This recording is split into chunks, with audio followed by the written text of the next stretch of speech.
Contentos estamos porque iniciamos una nueva serie y eso es buenísimo. Esta serie, ¿alguien la vio por redes sociales de pronto? Sí, sí. ¿Cómo se llama? Identidad. Bueno, igual está el papelito, ¿cierto? Si alguno no lo tiene y quedan por ahí, puede recibirlo. Aprovecho de mencionar, me voy a tomar unos minutos para esto, aguántenme por favor, pero ¿cuál es la idea de esto? Es cierto, muy básica, pero a la vez re importante, y es poder justamente tener una ayuda de memoria y que si usted trajo un lápiz pueda, ¿cierto?, anotar algunas cosas que le llamen la atención ahí, nunca está de más, ¿cierto? Ahora, si usted quiere, ahí el lápiz, gracias Maca, querida, muchas gracias. Ahí hay lapicitos, y lo otro, bueno, si alguien usa el celular, ahí está también, ¿cierto?, para anotar sin duda. Si hablamos de esta serie, queremos hacer una especie de introducción que creo que es súper importante también, ¿cierto? No tan solo al tiempo de reflexión de hoy día, sino que a la serie en general. Y compartíamos con aquellos que conversábamos este tema que creemos es relevante, ¿cierto? Hablar acerca de la identidad tanto de tuya, ¿cierto? Mía, como hijos, hijas de Dios, como aquellos que de pronto estamos mirando a Dios y queremos conocerlo, acercarnos, saber quién es finalmente, ¿cierto? Pero a la vez, obvio, ¿cierto? Sin duda, saber en qué posición quedas tú o yo al conocerlo. ¿Quiénes somos finalmente desde esa perspectiva? Y esto creemos que es necesario porque vivimos en una cultura que constantemente intenta decirnos quiénes somos, de distintas maneras. Intenta mostrarnos y decirnos, tú encajas acá, tú eres allá, tú eres esto o aquello, pero es fuerte esto, porque cuando nos enfrentamos a la palabra de Dios, a lo que la Biblia dice, de ahí encontramos, ¿cierto?, una perspectiva que creemos 100%. Es necesario que nosotros podamos también conversar, dialogar, escuchar en ese sentido, y dicho sea de paso, instancias como las juntas, por ejemplo, que se están haciendo, ¿cierto? Son instancias también para poder conversar de esto.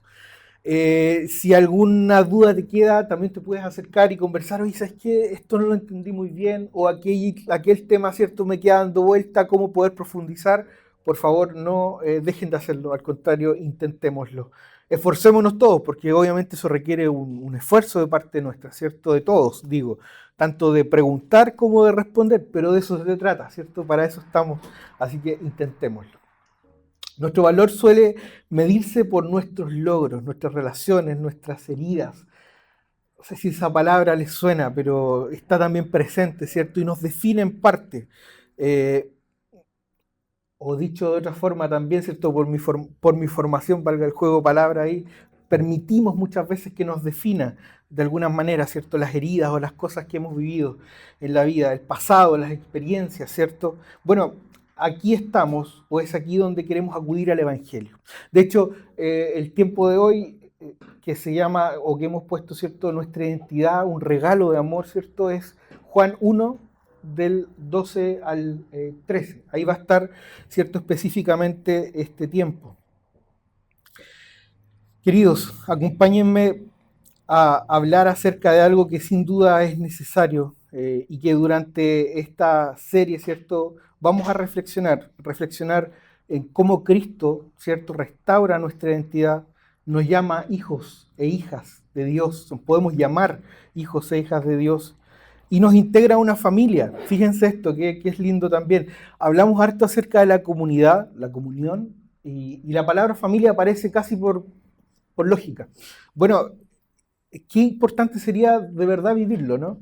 No tan solo que quede como un título o como una idea que alguien podría decir, sí, somos familia. Bueno, pero la familia está en las buenas y las malas. ¿Vives eso? O sea, ejecutarlo, ¿no? Vivirlo, experimentarlo. Bueno, esperemos que esto también nos acompañe, ¿cierto?, a eso, a experimentar este tiempo y fortalecer, ¿cierto?, el vínculo con Cristo y que podamos, ¿cierto?, juntos ayudar también a través de esta serie son 6 predicaciones, 6 sermones que vamos a estar compartiendo en los que vamos a hablar acerca de la identidad de distintas maneras. Así que, ¿a qué responde esta serie como pregunta?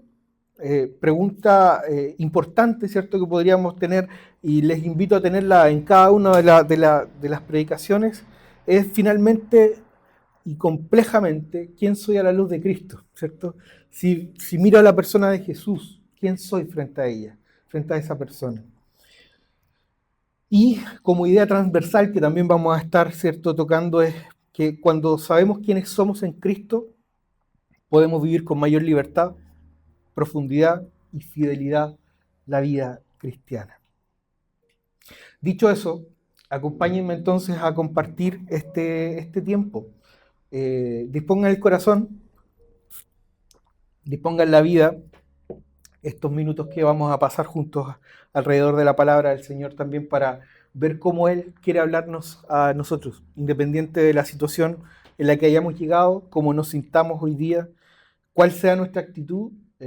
Recuerden que esto también es una decisión, la decisión de prestar atención, la decisión de estar atentos, insisto, y de obviamente, ¿cierto? Si es así también tu decisión, poder modificar, poder agregar, poder interactuar, ¿cierto?, con la Biblia y en tu vida de la forma también que tú vayas decidiendo hacerlo. Permítanme leer en dos versiones el texto de Juan 1, del 12 al 13. No sé si han escuchado hablar de la Biblia de las Américas. ¿Es una Biblia? Sí, una versión de la Biblia. ¿Biblia de las Américas le suena? ¿A alguien le suena? ¿Sí? Biblia de las Américas. La Biblia de las Américas, que es una versión, ¿cierto?, de las que podemos acceder, dice así, presten atención, dice: pero a todos los que le recibieron, les dio el derecho, y aquí aparece una palabra que es súper importante, ¿cierto?, el derecho de llegar a ser hijos de Dios. Es decir, a los que creen en su nombre. Verso 13, que no nacieron de sangre, ni de voluntad de carne, ni de voluntad de hombre, sino de Dios. Eso dice la Biblia de las Américas. Otra, mismos dos versículos, Juan 1, ¿cierto?, del 12 al 13, pero la traducción en lenguaje actual, la TLA, traducción en lenguaje actual. Dice: pero aquellos que la aceptaron y creyeron en ella, está hablando de la palabra, del verbo, o sea, hablando de Jesús, ahí hace referencia a Jesús, llegaron a ser hijos de Dios, dice. Son hijos de Dios por voluntad divina, no por voluntad humana. Eso dice esta otra versión. Hay dos ideas que me llaman mucho y profundamente la atención, y de hecho es de lo que les voy a compartir en adelante. Uno es que la Biblia de las Américas incorpora la palabra derecho, y ustedes comprenderán, ahí les explico en breve, ¿cierto?, que el autor de este evangelio, cuando habla de derecho, quiere decir algo. Esa palabra derecho ahí, sobre todo en el contexto social de ese tiempo, quiere decir algo. Entonces es una de las palabritas que vamos a estar de pronto investigando un poco. Y la otra frase, que también es importante, aparece en la traducción en lenguaje actual, y es que dice: aquellos que lo aceptaron y creyeron en él. Y estas tres palabras son re importantes al compartir este verso, estos dos versos. Porque tanto la lógica de hablar acerca de un derecho como acerca de la responsabilidad, ¿cierto?, de aceptar y creer, es parte de lo que nosotros debiéramos comenzar a entender, debiéramos comenzar a conversar, a dialogar cuando hablamos de la identidad cristiana. Sin más, vamos al primer punto, que son solamente 5, no, son un par, no, y quiero compartir con ustedes tranquilo. El derecho, hablemos acerca del derecho. Derecho, y según ahí dice la Biblia de las Américas, ¿cierto? Ahí dice Biblia de las Américas. Perdón. Si bien es cierto, otra versión de la Biblia que es súper conocida, de pronto es la más común dentro del pueblo evangélico, es la Reina Valera, ¿cierto? La Reina Valera es casi la que cualquier persona tiene en su casa, es la que primero te regalan, de hecho, o de las versiones más conocidas. Esa Biblia habla acerca de la potestad. De hecho, esa palabra es mucho más conocida, aunque muchas veces incluso nos cuesta entenderlo.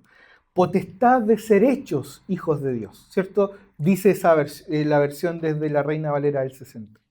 Sin embargo, esta versión ocupa la palabra derecho. Y en el término original desde el griego, la lógica, hablar del derecho es sumamente relevante. De hecho, es tan complejo que cuando yo estaba leyendo, investigando, yo decía, ¿y todo eso dice con una sola palabra? con, con una sola palabra me está explicando todo esto. ¡Wow! Y de verdad que me llamaba mucho la atención y por eso es que también quiero compartirlo con ustedes, porque que yo lo haya visto, leído, entendido, me parece sin duda que es importante que ustedes también lo puedan ver. En el Nuevo Testamento, hablar acerca de derecho es claramente fascinante, porque esta palabra de derecho, ¿cierto? La idea del derecho es una palabra que habla acerca de un poder, pero es un poder distinto, y aquí es donde me introduzco al tema, es un poder distinto al que aparece, por ejemplo, en Hechos 1.8. ¿Alguien se sabe Hechos 1.8? Tranquilo, no es mi intención ponerlo en aprieto. Hechos 1.8, y recibiréis poder, ¿cierto? Cuando haya venido sobre vosotros el Espíritu Santo, ¿cierto? Ahí habla de la palabra dinamis. Dinamis. Esa palabra dinamis habla acerca de un poder que tiene que ver con la fuerza como justa, con esta fuerza explosiva, con esta fuerza que tiene que ver con hacer un esfuerzo físico, ¿ya? Por ejemplo. En cambio, la palabra derecho tiene otra lógica, pero también habla acerca de esta idea de la potestad, ¿cierto? Del derecho, ¿de qué? De ser legítimos. Y aquí se suma otra idea. Porque ahora nosotros tenemos, según la palabra derecho, que aparece ahí en el texto, tenemos el poder legítimo. Primer punto, poder legítimo. Pero también habla acerca del derecho legal. Y también habla acerca de la autoridad moral. Y estas tres cosas las involucra solamente la idea de la palabra derecho. Y ustedes podrán preguntarse, ¿qué tiene que ver eso conmigo? ¿O en qué me afecta eso a mí y cuál es el sentido que yo podría tomar para mí hoy día? Pero fíjense, si leemos el texto nuevamente y decimos, pero a todos los que lo recibieron les dio el derecho de llegar a ser hijos de Dios.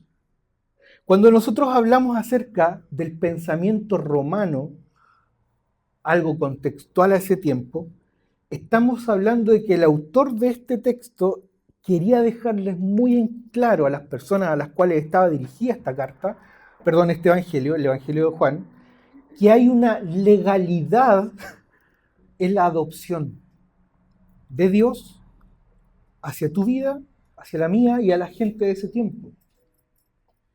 En otras palabras, lo que el autor del Evangelio les está diciendo a esta gente es, si hablamos de derecho, ustedes tienen ahora, como hijos de Dios, una autoridad legal, porque al creer es como que si Dios emitiera una especie de decreto, casi un documento donde Él firmara, dice, según la lógica de esta palabra, ¿cierto? Donde legalmente dejas de ser un extraño y en realidad pasas a tener el estatus de heredero legítimo.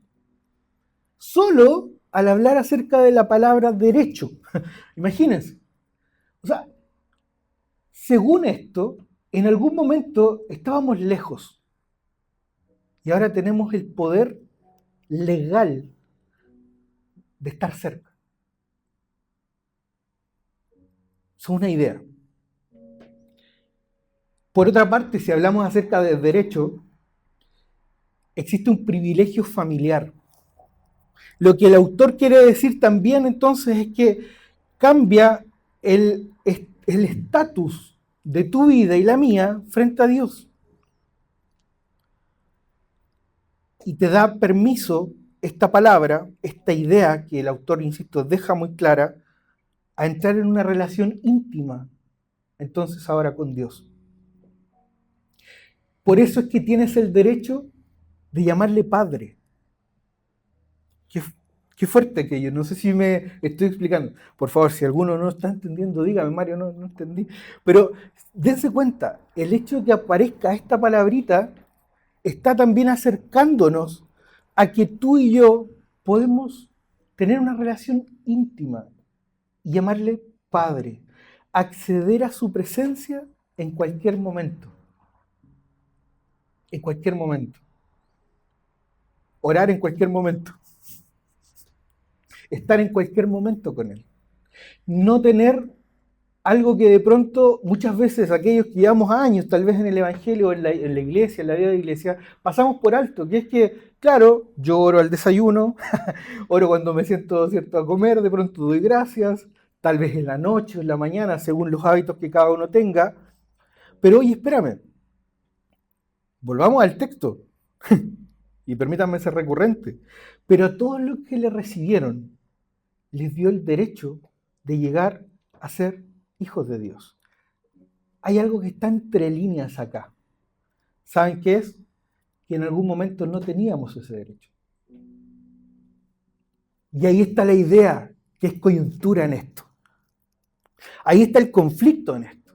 Porque lo que está diciendo Juan acá es que, oye, espérame, antes de Jesús no tenías este derecho. Es por tanto a través de la persona de Jesús que existe un derecho adquirido por ti y por mí, y por todos aquellos que en el segundo punto vamos a ver, ¿cierto?, aceptaron y creyeron. Entonces hablar acerca de esta autoridad legal que yo les menciono, o sea, literalmente dejar de ser extraño y ser recibido como heredero legítimo, pasar de no ser familia, entonces ahora tener una relación íntima, derecho a llamarle padre, y finalmente el poder del legado, que es un poder que se otorga literalmente desde Dios hacia nosotros. Parecía un ejemplo que de pronto sí podría mencionarlo.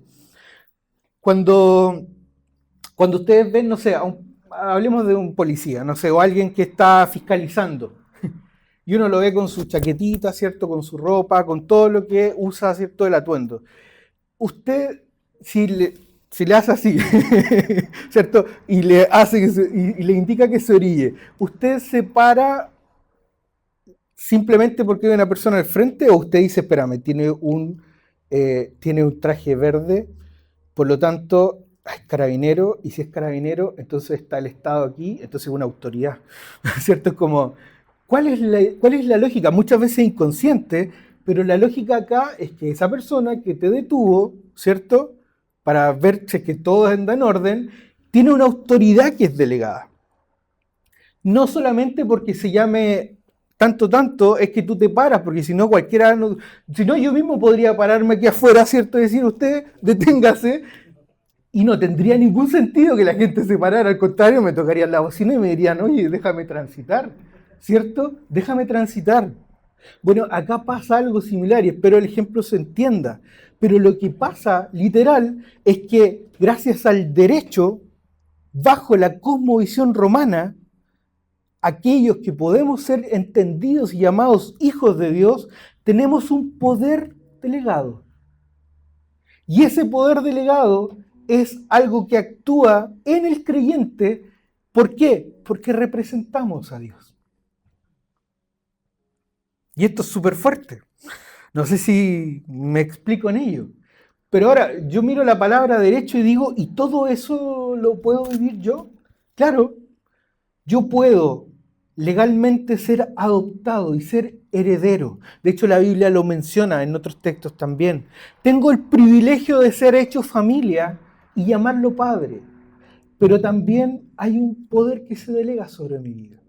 Y todo eso, insisto, y perdón que sea recurrente, solo al hablar acerca de la palabra derecho. Si acá en la época del siglo I, que es más o menos cuando, en este rango de tiempo, cuando se escriben los evangelios, hablar acerca de lo legal, de esta adopción, está fuertemente influenciado por el derecho romano. ¿Sí? O sea, hay una idea acá que se quiere decir también, y que tiene que ver con lo que en ese tiempo se conocía, se entendía, esta lógica de ser adoptado. Porque la gente tenía que entenderlo de alguna manera, ¿cierto? Y, bueno, el autor muestra, ¿cierto?, que esta palabra tiene sentido, hablar acerca de derecho, con todas estas aristas, ¿cierto?, que yo les menciono. Ahora, esto no se queda acá. No se queda acá. Si ya ustedes creían que era lindo hablar de, bueno, lo puedo llamar padre, puedo ser familia, puedo, ¿cierto?, tener este poder delegado, ¿saben? el derecho romano, no quiero, tuviera la Sole acá, de pronto me miraría extraño, pero la Sole es abogada, por eso lo digo, pero no, yo no podría, ¿cierto?, dar una clase de derecho, pero sí hay algunas cosas que son relevantes. La primera es que bajo esta mirada en la que el autor nos habla, hay una extinción total del pasado. O sea, aquella persona que bajo la lógica del derecho romano era adoptado, un hijo o hija adoptado o adoptada, saben, la lógica del derecho, la legislación romana era tan estricta que decía, se extingue tu historia y ahora eres hijo de esta persona. Todo lo que hiciste, todo lo que pasó, todo lo que ocurrió en tu vida, ya para nosotros legalmente no tiene ningún sentido. Comienzas de nuevo siendo hijo o hija de esta persona. Entonces, la idea de la cancelación de las deudas, por ejemplo, económicas, que existían o que pudieron haber existido, hacía mucho sentido. Ya entonces, ¿cierto? Si yo era adoptado por un romano y yo traía un montón de deudas porque la verdad no me había ido muy bien, imagínense, pasaba que las deudas eran canceladas. Y ojo que lo que estoy diciendo no lo estoy inventando como para acomodarlo al texto, estoy diciendo en ese tiempo las cosas funcionaban así. ¿Sí? O sea, literal, adoptabas a alguien y ese alguien literalmente restaba, quitaba todo lo que tú podías tener en tu pasado, por ejemplo, como deudas económicas o civiles, ¿cierto? En general. Y algo más, lo último, de este punto. Aparece el derecho de herencia garantizado. Al hablar acerca de derecho, desde esta perspectiva, aquella persona que era adoptada o adoptado tenía un derecho garantizado a herencia. Entonces, si yo vuelvo al texto, imagínate tú, por favor, querida, querido, estás leyendo por primera vez esto, por allá por el siglo I, y dices, pero todos los que lo recibieron, hablando acerca de Jesús, les dio el derecho. La cabeza de esa gente, como digo habitualmente, explotaba porque decía, espérame, o sea, si yo me acerco a Jesús, si yo creo en Él, ¿me da el derecho? ¿Me da el derecho? ¿En serio me da el derecho de llegar a ser hijo o hija de Dios? Y literalmente es lo que la gente entendía. La gente entendía entonces que recibían una autoridad legal. La gente entendía que tenían un privilegio familiar, vincular con Dios. Podían llamarlo padre. La gente entendía que al ser llamados hijos de Dios tenían el derecho, por tanto, también de recibir esta potestad, este poder de parte de Dios. La gente entendía que las deudas, aquellas deudas del, aquí aparece la palabra pecado, ¿no? Las deudas del pecado, las deudas de las cosas que transgredían la ley de ese tiempo, entonces eran borradas cuando te acercabas y creías en la persona de Jesús. Y hermoso es también entender que cuando Jesús o la gente de ese tiempo predicaba acerca de una vida venidera como una herencia, también podían entender esto y decían, entonces sí tengo herencia. ¿Ustedes se imaginan lo que es decirle eso a alguien que no tiene nada? ¿Se imaginan por un momento este texto, solo este texto, llegando a alguien que no tenía nada? Y que esa persona entendiera, espérame, ¿tengo herencia? Claro, de pronto, y así como también lo puedo explicar hoy día, no se refería necesariamente a que iba a tener sus bolsillitos llenos de dinero en ese momento. Pero se refería así a que había un tesoro, y de hecho sí muchas veces se lee en la Biblia también, un tesoro en el cielo. Y este tesoro en el cielo tiene que ver con esta vida eterna, ¿cierto? Que tantas veces se habla, con Él. Dicho sea de paso, y permítame el paréntesis, el reino de los cielos había llegado a ese momento. No predicamos nosotros que el reino de los cielos viene y hay que vivirlo en algún día, en algún momento, ¿no? Ahora, en este momento, queridos, estamos viviendo también parte de lo que se entiende como el reino de los cielos. Hoy día tú también tienes la oportunidad, por tanto, de vivir esa experiencia. ¿De qué? de recibir esa herencia, de ser llamado hijo o hija de Dios. Y eso les puedo contar respecto al tema del derecho. No sé qué piensan. ¿Qué vuelta le dan ustedes? Permítame pasar a otro punto, por favor. Hay dos condiciones acá.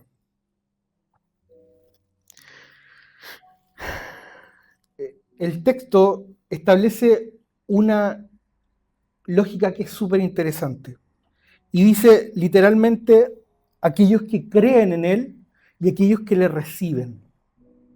Entonces, para yo tener ese derecho de ser llamado, llamada hijo o hija de Dios, hay algo que debo hacer, ¿cierto? Hay algo que sí debo hacer. Y ahí habla acerca de recibir. Pero recibir no es aceptar de manera pasiva, ¿cierto?, a este Jesús o la idea de Jesús. Literalmente recibir significa abrir las puertas y dar la bienvenida. Yo sé que el ejemplo que voy a dar es muy burdo, pero ¿no has comprado algo alguna vez por Mercado Libre y te has querido que llegue luego a tu casa así como, ¡uy, yo quiero que llegue esto! Así como, y estás mirando el celular y dices, uy, ¿a qué hora llega? ¿A qué hora llega? O Blue Express, no sé, la empresa que sea que lo reparta, pero se dan cuenta esa sensación como de guatita de decir, uy, y tú ves que se acerca, ¿cierto? Pero está en despacho todavía, y ya se acercan las 7:30, 8, y dices, capaz a esta hora la persona, ¿cierto?, que trabaja repartiendo ya no va a alcanzar hoy día, voy a tener que esperar a mañana, y la ansiedad que eso genera, gente, es tremenda. Pero cuando lo recibes, abres la puerta de tu hogar, y eso llega, ¿qué es lo primero que haces? Obvio, irte a acostar, dejas para mañana el regalo ahí cerrado, ¿cierto? No, lo abres enseguida, porque hay una necesidad, porque hay algo que tú entiendes, ¿cierto?, que te gusta, que te va a hacer bien, o que necesitas, que te sirve de algo. Por eso digo, disculpen el ejemplo, porque la distancia que hay entre este ejemplo tan burdo y de lo que les estoy conversando es infinita. Sin embargo, si hablamos de sentimientos, si hablamos de la emoción, literalmente recibir a la persona de Jesús significa abrir la puerta, no de una forma pasiva, no sentada esperando que pase él o él al living de tu casa y se siente, sino que literal abrir la puerta, abrir la reja si es que tiene reja en tu casa, dejarlo entrar.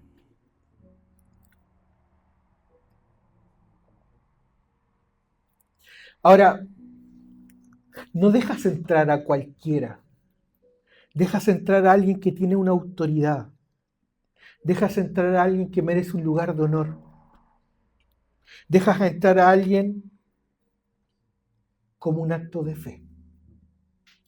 Entonces la pregunta es ahora, y tal vez retrocedo un poco, y ya no hablo acerca del derecho, sino que te digo, ¿estás dispuesto a recibir de esta manera a Jesús? Así como abriendo ambas puertas de tu casa, dejándole la mejor silla, el mejor sillón, ofreciendo lo único que tienes de pronto, pero lo mejor. Y es un poco esto también a lo que se refiere el texto cuando habla acerca de recibir. Porque cuando tú estás dispuesto a recibir a Jesús, en realidad lo que haces es entregar el lugar de honor de tu vida a aquel que se entregó por ti.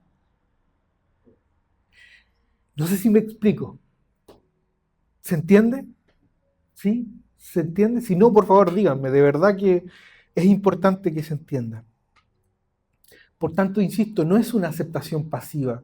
No es decir, sí, ocupando el mismo ejemplo y haciendo la analogía, ¿no? No es decir, no estoy en casa, tiren el paquete hacia adentro. Luego veo lo que hago, nadie se lo va a robar. No importa, estoy tranquilo, estoy tranquila. Esto no significa que pasivamente tú vas a dejar que alguien deposite, ¿cierto?, la encomienda y punto. Esto significa que de manera activa tú dices, ¿está la puerta? No estoy en casa, Dame 5 minutos y estoy ahí. Dame 5 minutos y llego porque yo quiero recibirlo. Porque yo quiero recibirlo. No quiero que otro lo haga porque en realidad el que necesita eso soy yo. No es ni mi vecino, no es ni mi pariente, ni la persona con la que vivo, soy yo. Y esa necesidad que es, insisto, activa de tu parte y de mi parte, es algo que caracteriza a aquellos que hemos creído en Jesús, que anhelamos de Él, anhelamos conocerlo, anhelamos acercarnos a Él. Pero saben, no tan solo conocerlo y acercarnos, sino que también vivir como Él nos muestra que debemos vivir.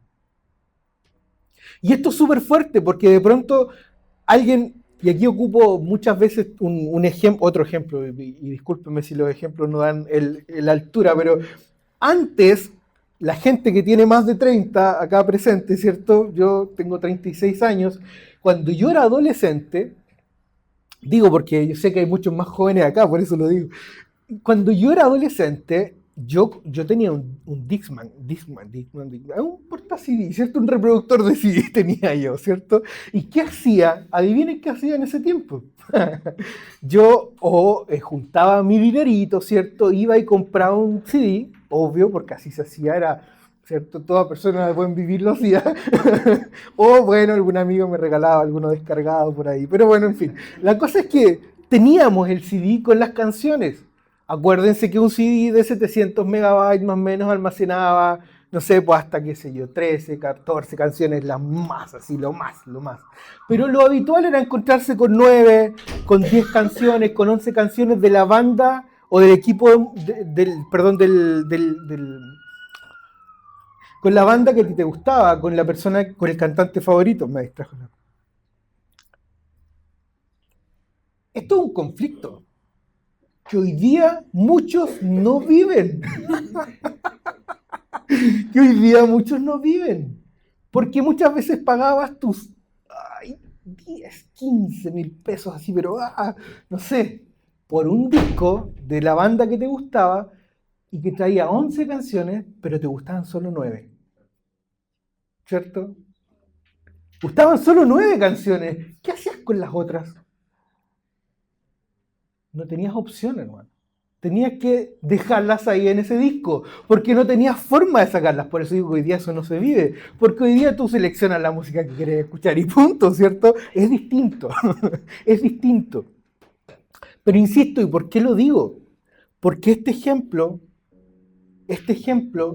hace que bajemos un poco a una realidad que también hoy día podrías vivir, tal vez no con un disco de música, pero en la vida, hoy día, tenemos que decidir muchas veces hacer o experimentar situaciones que tal vez no son las más cómodas. Ejemplo muy claro de eso es un domingo levantarse para venir acá. Pero ¿y cuando es un poco más complejo? Cuando se trata de amar a alguien y tú dices, no, pero a mí me gusta ser heredero, a mí me gusta conocer a Jesús y poder llamarle Padre a Dios, a mí me gusta haber recibido todas estas bendiciones, ¿cierto? Pero cuando te encuentras con que la persona de Jesús te dice, ama a tu prójimo como a ti mismo, ¿acaso empezamos a seleccionar al prójimo? Este es mi prójimo, este no. Claro, este de acá sí es mi prójimo, pero este no. Ahí está el conflicto. Algunos son el prójimo, parece solamente, ¿no? Pero en realidad el planteamiento bíblico nos dice otra cosa. La vida de Jesús caminando hace 2000 aproximadamente años atrás nos habla de otra cosa. ¿Qué nos dice? Nos dice que Él amaba a los que nadie más amaba. Nos dice que se acercaba a la gente que nadie más se acercaba. Nos dice que estaba dispuesto a tocar a los que nadie más tocaba. Nos dice que estaba dispuesto a sentarse a la mesa con aquellos que nadie más se sentaba. Y saben, esto tiene que ver también con recibir.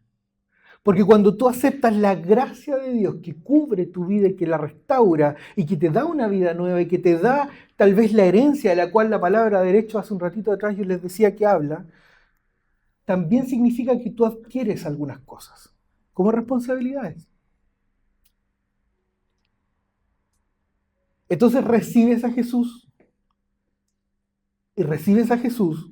y te das cuenta que recibirlo significa también escucharlo, aprender de él, experimentar una vida que de pronto no estás tan acostumbrado o acostumbrado a vivir, que ya no te incluye solamente a ti, tus preocupaciones, tus necesidades, tus deseos, tus sueños, sino que empieza a incluir a otros.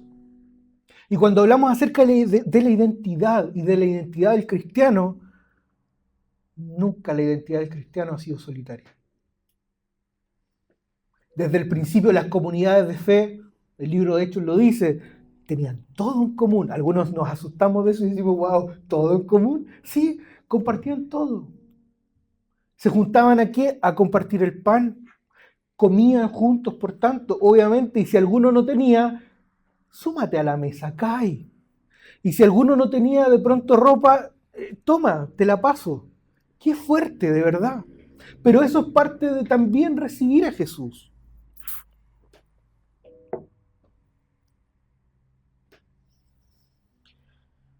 La otra palabra es creer.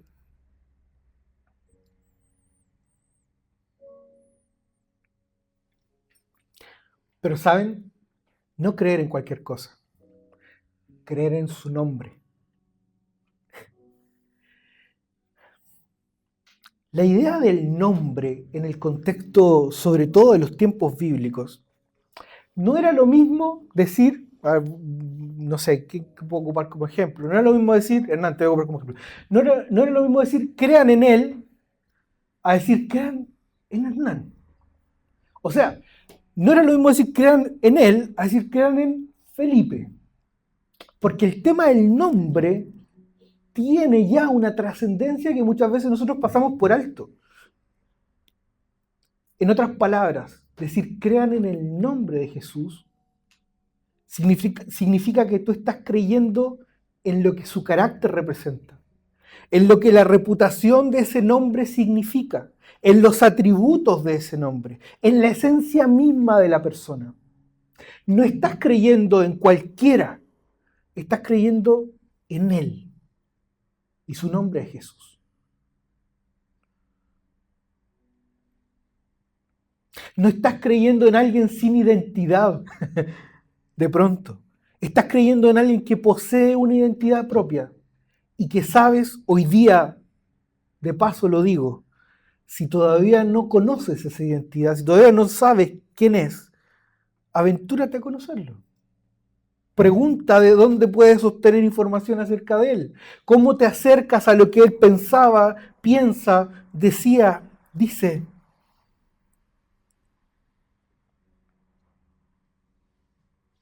La relación entre ambas palabras, voy terminando, pero la relación entre ambas palabras, entre ambas condiciones, ocurren simultáneamente, porque es difícil creer en él y no recibirle. Es imposible. Y aquí me tomo un texto muy conocido del libro de Santiago. No puede salir de una misma fuente agua amarga y dulce. Estos razonamientos tan geniales. No puede ser que de una misma fuente salga dos tipos de sabores de aguas. Acá pasa lo mismo. Es imposible que tú digas yo creo, pero que no le recibas. Algo no está funcionando. Algo no es, y esta palabra me encanta, algo no es coherente si eso está pasando. Si tú dices yo creo, pero no le recibes, hay una incoherencia.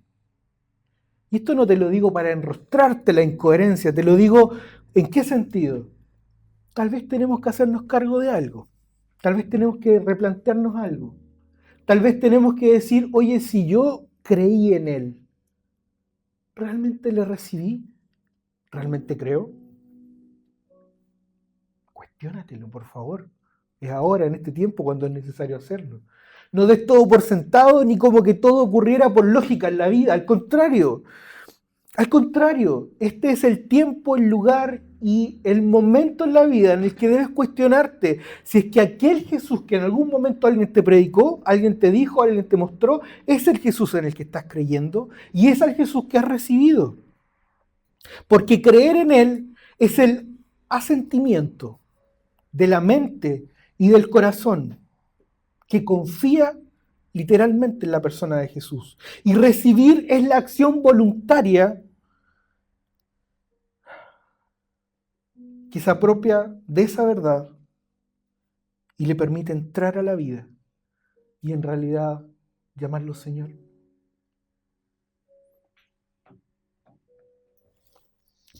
Termino con este punto. Identidad por gracia. El verso 13. El verso 13 dice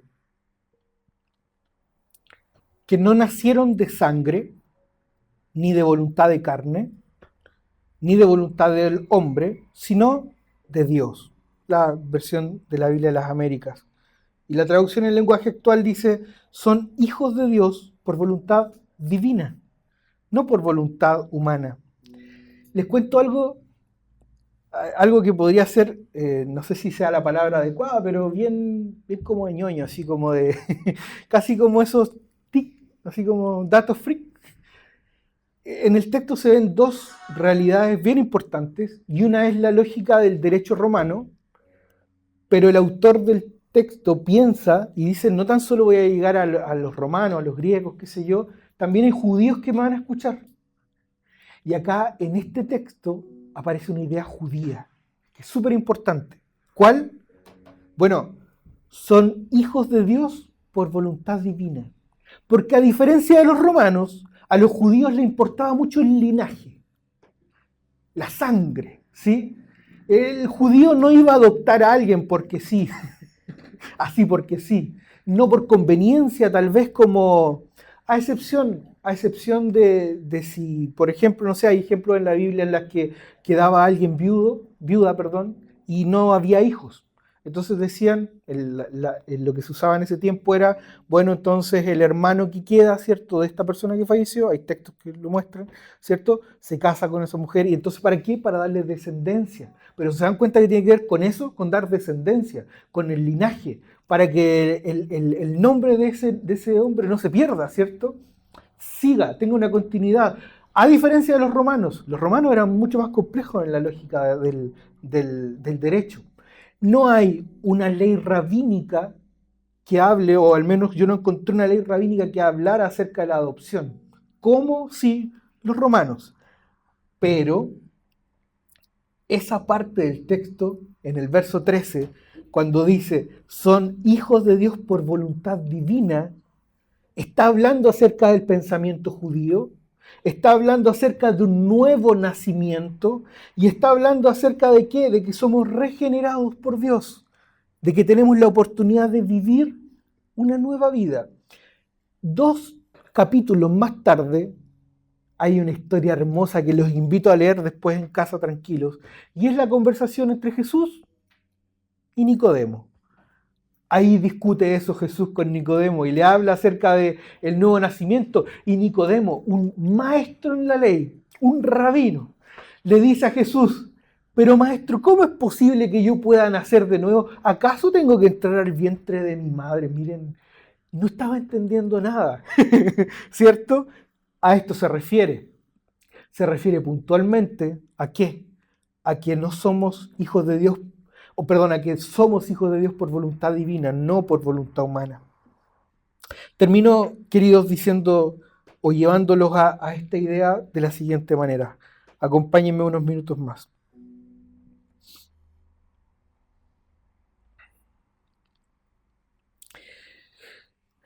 Ya he dicho que este nacimiento espiritual no ocurre por herencia humana, ni por esfuerzo propio, sino que es un regalo directo de la voluntad de Dios. Por eso es por gracia. En otras palabras, ¿cierto? No hay algo que humanamente hablando puedas haber hecho para recibirlo.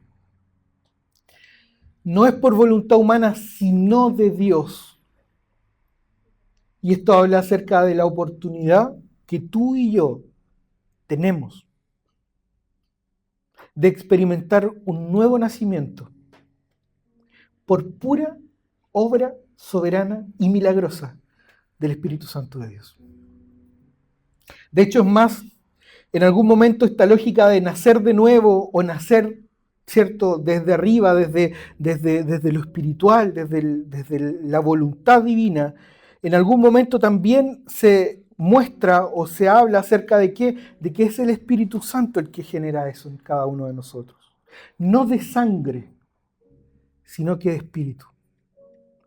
Y esto es maravilloso porque si ustedes se ponen a pensar y aplicamos la idea del derecho que les compartí hace un rato, que si alguno después quiere entenderlo bien les puedo pasar lo que tengo escrito, no es problema, que es mucho más de lo que dije entre paréntesis. Y si alguno dice, oye, ¿cómo esto del derecho? ¿Cómo esto? O sea, ¿saben? Es hermoso entender cómo de forma espiritual, cómo de forma muchas veces intangible, no de carne, no de sangre, tenemos la oportunidad de ser hechos hijos de Dios. Esa oportunidad es la oportunidad de la cual habla un texto tan conocido como Juan 3:16. Porque de tal manera amó Dios al mundo, ¿cierto?, que ha dado a su Hijo para que todo aquel que en él cree no se pierda, mas tenga vida eterna. Todo aquel que en él cree no se pierda, mas tenga vida eterna. ¿Hay alguien excluido o excluida? No. Es de voluntad divina. No porque tú quieres que él o ella sea salvo, sino porque Dios así lo decidió, por amor. ¿Me permiten hacer un pequeño bonus? Una cosa pequeña. 2-3 minutos más. Es que no podía no hacerlo. De verdad que después de hablar de todo esto, digo yo, ¿cómo no mencionar esto? En la era digital, en la era de las redes sociales, la identidad deja de ser una construcción puramente interna, como lo he estado mencionando en este rato, y se convierte en un producto visible, en algo que los demás ven. No está de más decirlo, y perdón el cliché, pero mientras más like, mejor. Lo que los demás ven, lo visible, pero no tan solo visible, lo editable. Esta palabra editable o lo expuesto, que va en distancia, que es distinta a hablar acerca de lo expuesto de forma natural, real, en el momento, no es la foto como salió, es la foto que me toman, que llevo a mi casa o que tranquilamente puedo editar para subir. Es la foto que mejor sale.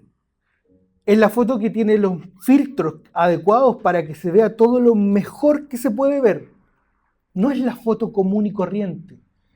No es la foto que primero salió. La identidad, querida iglesia, en este tiempo termina siendo una identidad que es flexible y editable. Y esto es algo en lo que la iglesia debe reflexionar.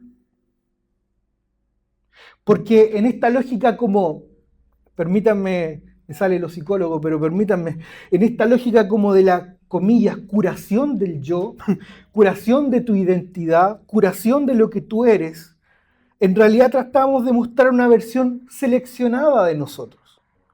Tratamos de mostrar una versión optimizada e idealizar nuestra vida. Y aparecen múltiples identidades.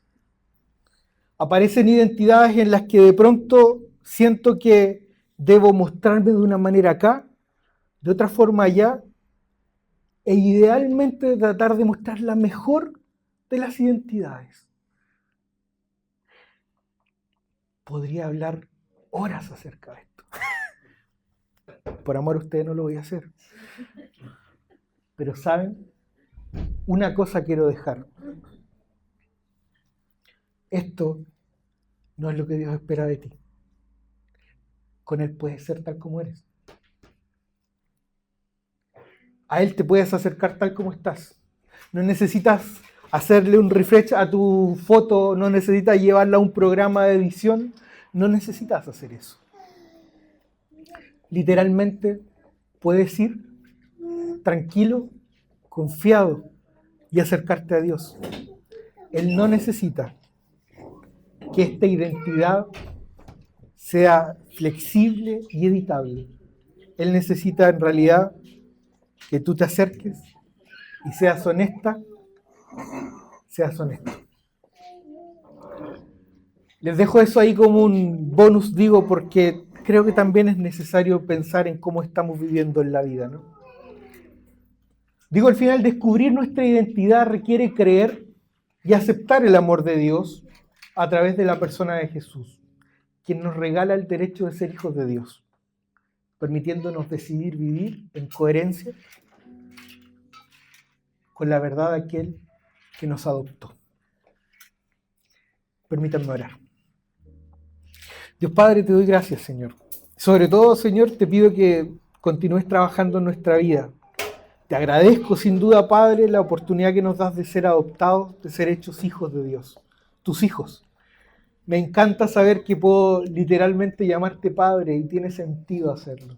Me encanta saber que puedo llamarte Padre y es verdad, eres mi Padre. Gracias por eso. Permite, Señor, que juntos podamos también llamarte Padre y que podamos sentir y creer y experimentar cada uno en el corazón que también somos hijos, que somos hermanos y que en ti, Señor, herederos también. Muchas gracias. Bendice nuestras vidas y esto lo pido a ti, Señor, en el nombre de Jesús. Amén.